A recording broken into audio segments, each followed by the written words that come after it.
By 1980, car performance had hit a new low.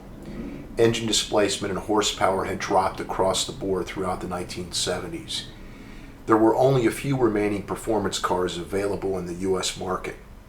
If you count performance-oriented two-seat sports cars, the Corvette was pretty much the only American-made game in town.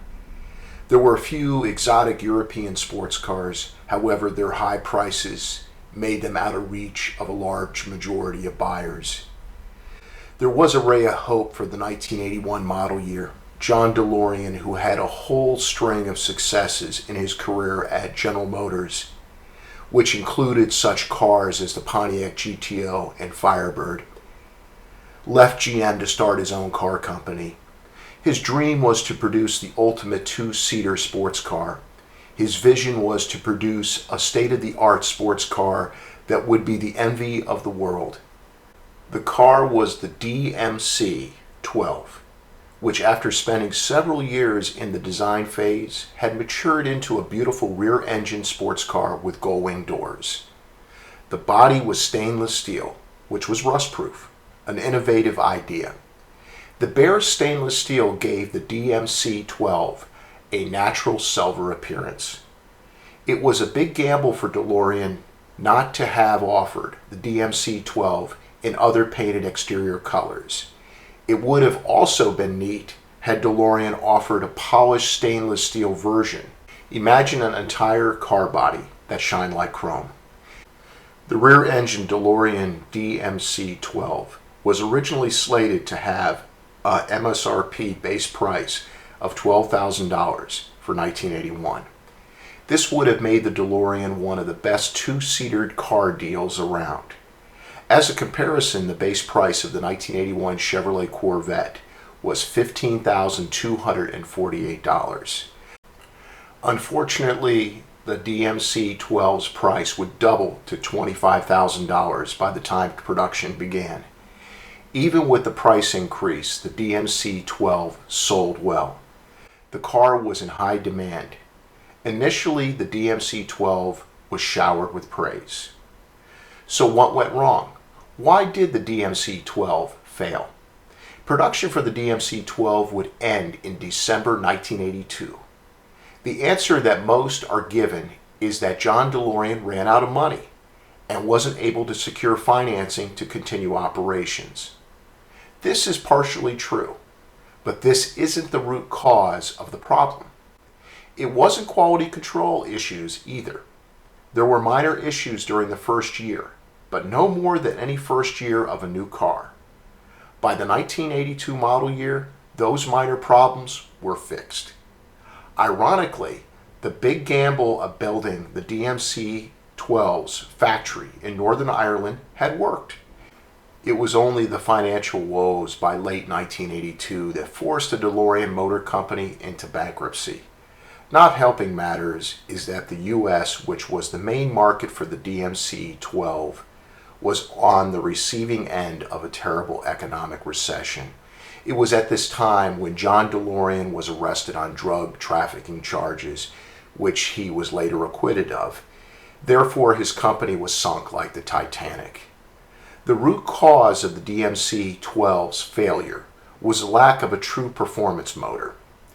The PRV 2.8-liter V6, which was a motor developed by Peugeot, Renault, and Volvo, was a DMC-12's only motor.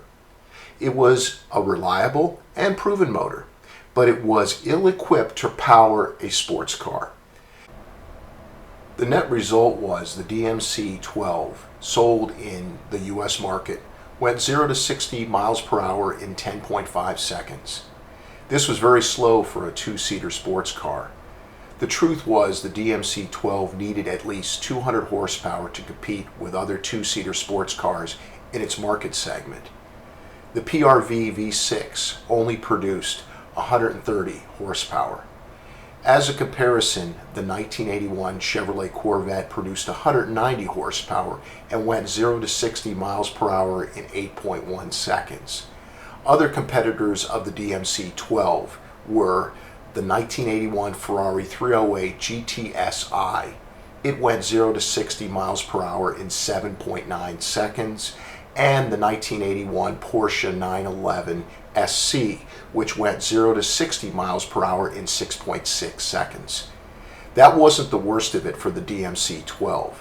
It only could obtain a top speed of 109 miles per hour.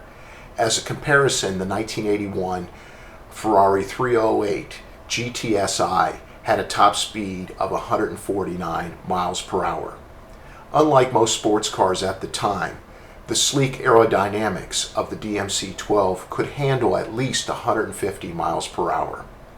John DeLorean understood this was a big problem and had planned for the introduction of a new twin-turbo V6 for the 1984 model year.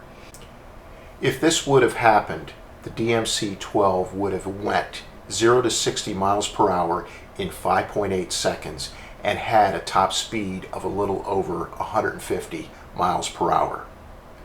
No matter how beautiful the DMC-12 style was or how very cool it looked, these factors could not make up for the grossly underpowered motor under the rear hatch. This is why sales tanked by the 1982 model year. Even during the hard-hit recession times of the early 1980s, powerful sports cars still sold. Had the DMC-12 started its production with a 200 or more horsepower engine, the DMC-12 would have been successful and the DeLorean Motor Company would have surely survived. In the end, it's very ironic that the man responsible for the Pontiac GTO didn't realize that every successful two-seater sports car needs a good performance engine. If it had not been for the Back to the Future film trilogy, the DeLorean DMC-12 would have been forgotten by most. Instead, it's become a legend. The DeLorean Motor Company returned from the dead in the mid-1990s and still provides parts and upgrades, which include engine performance upgrades to current DMC-12 owners. And for the first time since DMC-12 production shut down in late 1982, the DeLorean Motor Company will begin production of a new DMC-12 sometime in 2017. It will have a modern V6 which will produce anywhere from 300 to 400 horsepower. Finally, the DeLorean DMC-12 will get the motor it has deserved all along.